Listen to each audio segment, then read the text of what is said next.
Landi, and welcome back to Entrepreneurcast. It's so great to have you back on the show. Hi, Svietlana. It's always great to be back. How are you doing? Fabulous. How are you? Good. Very good. Thank you. So, Landi, today we are talking about LinkedIn. And when we talked earlier, you said it's quite a hot subject right now. And Yep. as you know, I'm a huge fan of Facebook. So I'm not that active on LinkedIn. And obviously, it's a hot topic. So we need to tell people what's going on. Absolutely. That's absolutely what we need to do. So what's the buzz around the LinkedIn and why is it so popular these days? Well, I think the big thing is we talk about our digital footprint, Svietlana. So our digital footprint is literally the way we are perceived from an internet point of view. You know, when a person go to Google and they Google your name, and by the way, a lot of people are doing it these days, including us. So whether we have people sitting in our mastermind groups or whether we're having a coffee meeting with a real high profile person, the first thing we do is we go into Google and we put the person's name and surname in. So I highly recommend that you do it for yourself as well, so that you can get a good idea of what your digital footprint looks like. Now, you don't want to do it from your own computer, because it's going to trick you and it's picking up on algorithms and all sorts of things. So phone a friend, or even maybe find someone who's 1 or 2 or 3 degrees separated from you and say to them, okay, well, please go and Google me, Google my name and surname. Take a screenshot of what you find, at least for the first 2 pages, and send it back to me. And we have so much fun with it. You know, the stuff that comes up, you know, CVs that's been submitted during people's university years, and you know, the craziest stuff, the previous companies they had or employers they were part of. But ultimately what comes up for many people is not what you want the world to see. It's not necessarily the stuff that you want the world to see. You want the world to see that you have a website and that the website is really a good reflection of what's going on now.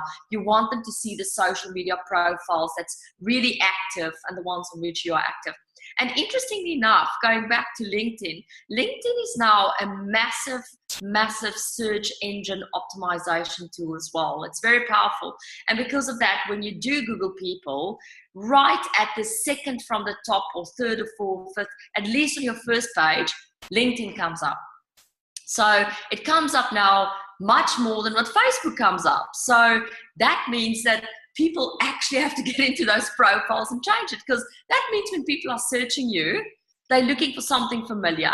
They go, oh, okay, let's check out their LinkedIn profiles. And I know many of our listeners listening today would go, oops, I have not looked into my LinkedIn profile for ages. So a lot of this has happened after Microsoft now got married to LinkedIn. So there's much more functionality, and it's absolutely worth looking at and updating, because your audience are looking at it already. Well, I'll have a probably, I'm not sure how good of a question it is, but what do you do in that case? Because you said that, you know, you Google it and it comes up like before anything else. But let's say you have a common name. So I have uncommon name. So my name will come up, my LinkedIn will come up. You have quite an uncommon name. Yeah. We love my husband has quite a common name. So Yep. his name is Ashley Chapman. And Ashley, Right. when you type in Ashley Chapman, I've tried that. Actually, a lot of women pop up. So Right. someone like him who has quite a common, you know, British name, how do you stand out and make your name pop up instead of anybody else? Ultimately, the Ashley Chapman with the most activity will be the one that Google, LinkedIn, all those pages favor. So I'm almost inclined to say you'll have to work a little bit harder because of that. Me and you are lucky, you know, I don't often stumble across Landis or Landi Jacks or Svietlanas, whatever, but because his name is a bit more common, he'll have to work harder. And with working harder means there has to be more search engine optimization attached to his names. There has to be more keywords attached to his name. There has to be more branding that is very specific to him attached to his names. And there have to be much more activity. That means he's much more active on LinkedIn than the average person, or he's much more active on Facebook there's regular posting, and there's keywords attached to it. Hashtags is a very powerful way as well to get your rankings up there. We have the hashtag viewism. So for those of you who don't know how hashtags work, people can literally, if they don't know where to start finding us, go into Google and put in hashtag viewism or Instagram or wherever we're posting the hashtag and find us that way. So hashtagging is a way for him, but he'll definitely have to increase his activity so that these platforms favor him. Right. And how do you actually work with LinkedIn? What kind of results can I get out? Can you get out of it? Because, I don't use LinkedIn much, and everything I know about LinkedIn, whenever I come there, I have plenty of friend requests from people I do not know, or connection requests. I have plenty of emails from people who try to sell me, and that's one of the reasons I do not really like it much, because I don't know them and they just try to promote their services. And I have some endorsements. So, how do you actually use LinkedIn? How do you, utilize it? Right, it's a good question, because at the moment there's quite a few search engines that people are using. So when I'm referring to search engines that people are using, let's say I sit here today and I'm looking for a company who's going to groom Simon, my dog. Then what I'm going to do, I'm going to go into Google and I'm going to put in there dog groomers that specializes in Pekingese, for example. And if I don't find the answer I want to in Google, I may very well go to my LinkedIn profile. So people are now using LinkedIn as a search engine as well. So many people who's looking for you, who's looking, for example, for a podcasting service or whatever, or looking to be interviewed, will literally go into LinkedIn now and search for a podcasting specialist or a podcasting expert. So a lot of them is jumping Google and going directly to LinkedIn and using that as a search engine. The third one is YouTube. Many times when you want to watch something on YouTube, whether it's tutorial or you want to actually look for someone who's good with podcasting, you're not going to wait for Google to tell you who's good, or you're not necessarily going to ask LinkedIn. You're going to go directly to YouTube and you're potentially going to put in there, find me the top podcasters at the moment, because then you don't only get the names, you can actually see those who is in video podcasting and you can see samples of their work. So Google, LinkedIn, and YouTube are very powerful search engines for people at the moment. Now, I know there's a lot of Facebookers listening. There's people that's really into Instagram as well. Those are really powerful search engines as well. But what I'm saying here is that when people are Googling you, then normally in the top 2, 3, 4, or 5 rankings, the first thing that pops up is LinkedIn. So that means the person go literally into your LinkedIn profile to check you out. And if there's nothing happening there, the perception is going to be created that there's nothing happening in your professional life, which is quite dangerous if you think of it. So answering your question, LinkedIn is important for you as a business owner and entrepreneur, because people's going to search you and they're going to look for social proof and your competence in LinkedIn. So the way for you to start would be to really start building your LinkedIn profile out and have as much words in there, and especially keywords that relate to you. So for you, Svietlana, you definitely want the words podcast or podcasting appearing quite a lot in your LinkedIn profile. There's various sections in your LinkedIn profile where you can do it. You can do it in your heading statement. You want podcasting to appear there. You want to do it in your summary section. LinkedIn allows you to build in projects. I use the project section of my LinkedIn as my call to actions for people, and even the job title section. I make sure that the job titles have something about, in your case, it could be podcasting. In my case, I make sure it has in there that I'm an internationalist and that I specialize in business strategy for entrepreneurs. And those type of things, so that if people go into LinkedIn and they research business strategy, that my rankings around that is really high. And by the way, listeners, I'm not an affiliate of LinkedIn and their programs. I'm definitely not selling LinkedIn to you. I'm simply talking from the point of view of someone who really regularly Google the people that I work with. Because we have such a wide network, it's imperative for us that we make the right decisions in terms of who we meet, and we need that discernment.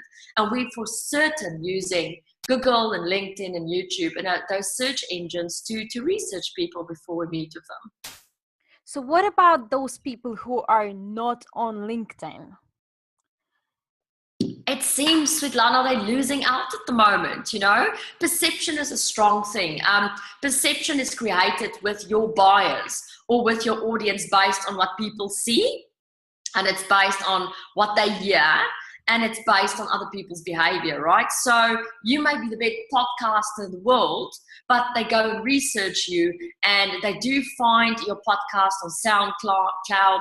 They do find your podcast on your personal website and those things. But then one of the first social media things that comes up is your LinkedIn profile. They go in there and it's full of emptiness, and all that trust and credibility and social proof goes down the drain.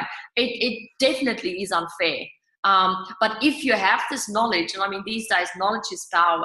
If you have this knowledge that LinkedIn seems to come up at the topper rankings when people research you, it should be an absolute priority to go and change your LinkedIn profile. You know, if you don't necessarily want to react or interact with people on LinkedIn for various purposes, you have the choice to either ignore some of the messages, but at least make it your display profile.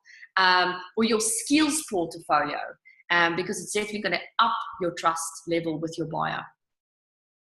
So, okay, let's go through how do you actually use LinkedIn. So you go into the LinkedIn, you add your picture, your name, your title, your, career, you know, whatever you want to be endorsed for. But how, other than adding people and sending them messages, how do you actually stay active and productive on LinkedIn? Right. It's a fantastic question. LinkedIn is no different than Facebook. So obviously the first thing is you want a profile that looks good. You know, the more you're going to be active on LinkedIn, the more you're going to attract people, and you want them to get onto a page that looks really good. So the first step would be to literally go and build your profile and really make it wow, really make it look good, and make sure it's packed with your keywords. That would be number one.